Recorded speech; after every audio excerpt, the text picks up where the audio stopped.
Well, Michelle, yes, definitely, she's got great music, and I'm just even lucky this morning to have as well MzVee join me for a quick conversation. MzVee, welcome. Thank you. Welcome back from Neverland.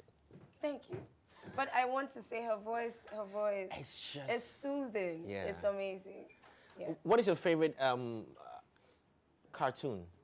Ooh. Right now, because of this little child in my sister's house, is Peppa Pig. Everyone is talking about Peppa Pig, I know. Because he's always singing the songs from the cartoon, so Yeah. I sort of know Peppa Pig a little. Yeah. Between 2020 and 2010, which year would we see MzVee get married?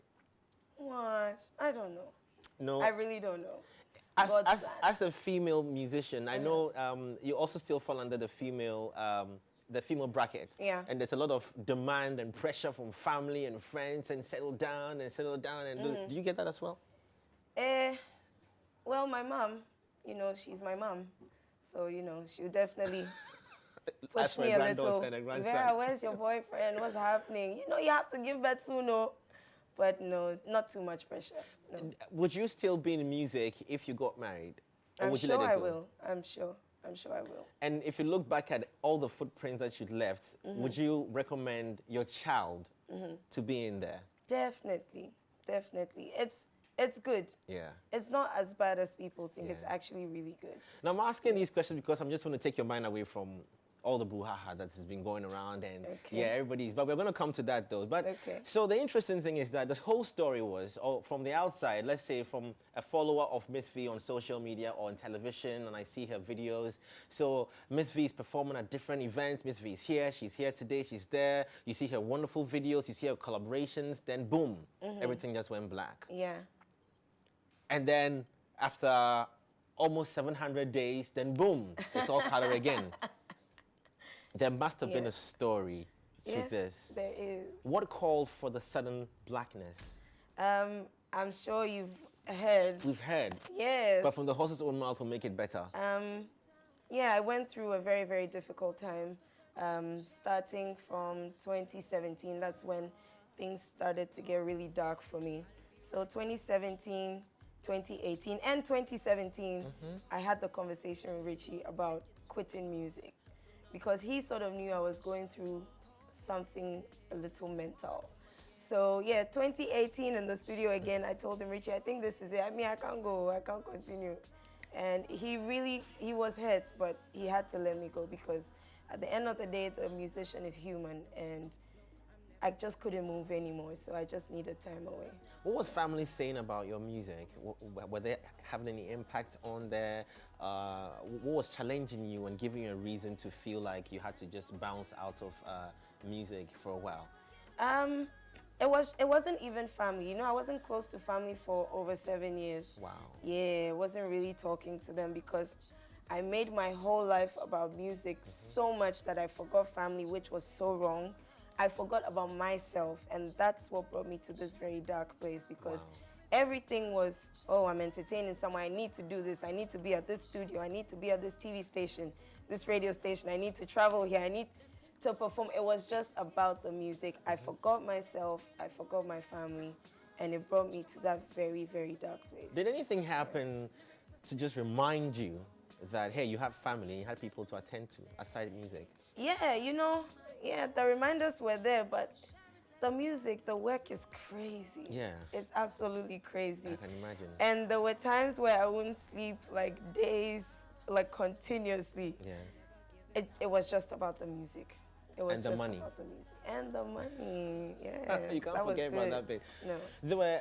This is a tough one though, but there were rumors that because I was living to work. I wasn't working to live. Wow. I was living to work. That was so empty. Would you say that this in any way also, maybe because you are, let me even make it gender biased, but there were rumors that was this tension between you and Kwame Eugene and Kiddy. Was that all true in any way?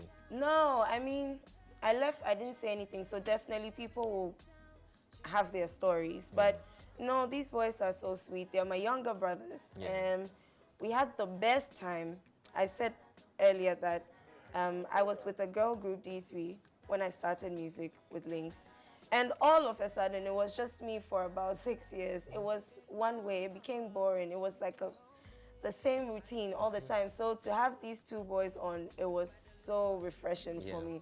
Because we traveled, did tours together, and it was absolute madness. It was fun. What do you make of their rise in the industry now? It's amazing. That's what Lynx does. They know how to put good talent out there, and they did the same with these boys. I'm going to fast forward now.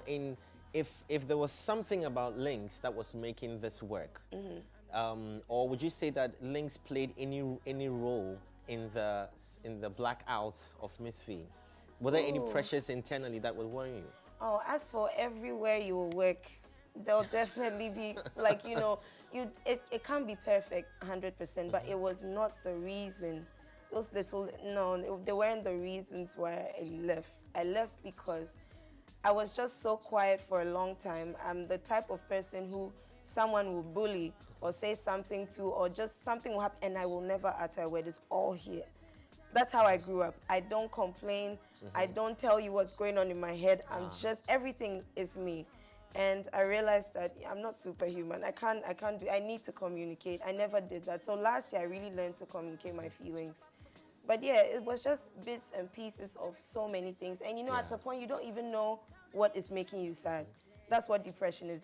You're just really done from everything. Richie will kill me for asking this question, but Richie, this question goes out to you. So, in the trends of Lynx Entertainment, we've seen Asem walk out quietly. There was no conversation. We've heard, we saw Easy walk out. OJ walked out quietly, no conversation. Should we be surprised to hear a Kwame Eugene or a Kiddy walk out of Lynx? I don't know, but I'll say this: people don't remain anywhere forever, so. I don't know, because we're human. We like new things. Okay. So definitely, I'm sure get to a point where they'll like to change like the scene. I don't know. After 2 years of holding back and coming back, you didn't come back to Lynx. No, because I closed so many chapters when I left. I didn't leave Lynx. I left music. Left music. I gave up on music. I started school. I stopped school. Wow. Yeah, because what was happening, my last performance, 2018, I was hospitalized. I was in a very bad place. And people watching this, don't make light of this, because this is like some really crazy thing I went through. Yeah. And so my last performance, I was in a hospital bed. Doctor said, Vera, don't go and perform, but this is me. I always don't want to disappoint somebody. So I left the hospital, pulled out the drip, and I went on stage to perform, but that was my last performance. Wow. Yes. That must have been like very, very difficult. Yeah. Within those dark days of the 2 years, if I can call it dark, what was happening? I was just a very sad, unhappy person. Regardless of the pictures you were seeing on IG and everything. Oh, last year, at a point, I started to come out of this because I had the best therapist, my mom. Wow. Yeah, I think it was the best therapy I don't think a counselor could have even done that for me, because moms and children have this bond, and she just knew how to get to me. Yeah.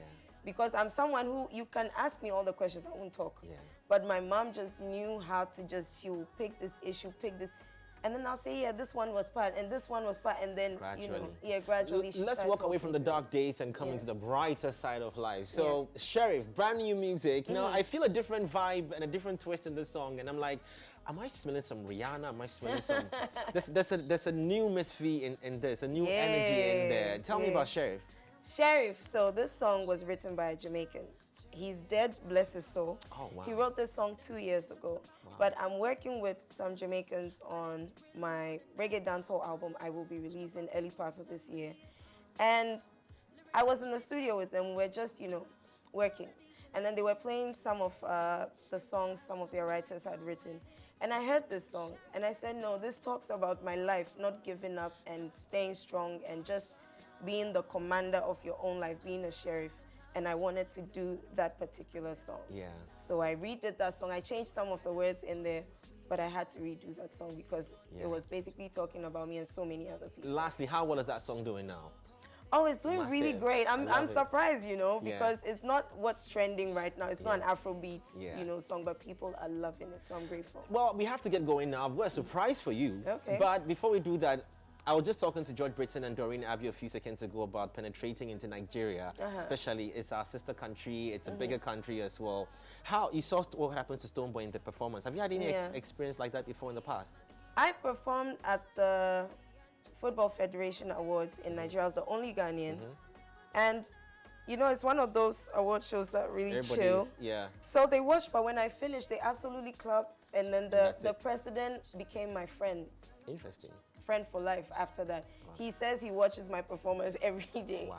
So yeah, I don't know, but I think what George Britton said made a lot of sense about, you know, going that extra mile, going to the clubs, just making that extra, you know, effort to get your stuff played. So. Well, I see that happening for you as well, MzVee. Thank you so much. Before we go, though, I've got a special surprise. So Emefa has got something, you know, for us in just a few minutes. So that's coming on shortly, and I hope it blows your mind away. MzVee, a lot of other girls, guys may have gone through or are going through some of the things that you went through. The coming back is what shows the success. Yeah. What is the thing? What's that thing that you'd want to say to them? How to get out of such a state when you fall in there? Communicate. You cannot. You just need to express yourself. That's what I didn't know, but that works so much magic. It's greater than any medicine. Yeah. So communicate. So just let it all out and talk to the right person. Talk to the right people. Yeah. Find a best friend, family member, just someone you trust and talk to. So, new album coming. Title of the new album? No title yet. Still working on it, but it's going to be amazing. And it's a reggae dancehall album coming your way. Yes. I like that. Well, it's great. MzVee, thank you so much for joining us this great morning. And I think that your story's been, you know, an absolute inspiration to a lot of other people out there. The first time I saw it, I was like, wow.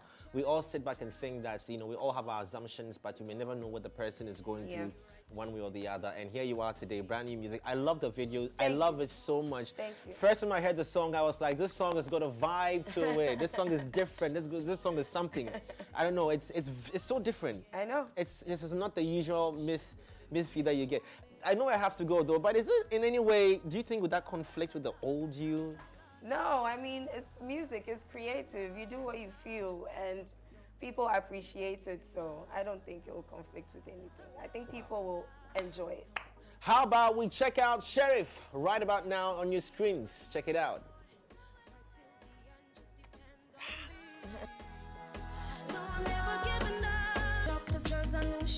Sometimes I think I should leave the show for my producer. He's just an amazing guy, you know, talking to me at the back end. But anyways, so the show is coming to a close, and I've got a small surprise for MzVee, a way that we also want to say thank you for everything you've done for us in this Ghanaian music industry and abroad. So ladies and gentlemen, on that note, let me welcome on stage. Hey. We are going to pop some champagne this morning. Yes. Oh, Now, yeah. who's this for? It's for you. Now, there's a song that says, welcome back, welcome back. Wow, that's amazing. Was from Mace, right? Yeah, we can Welcome do something like back. something. So on here, Oh my it says, God. Welcome back, Carter. Yeah, Wow. welcome back.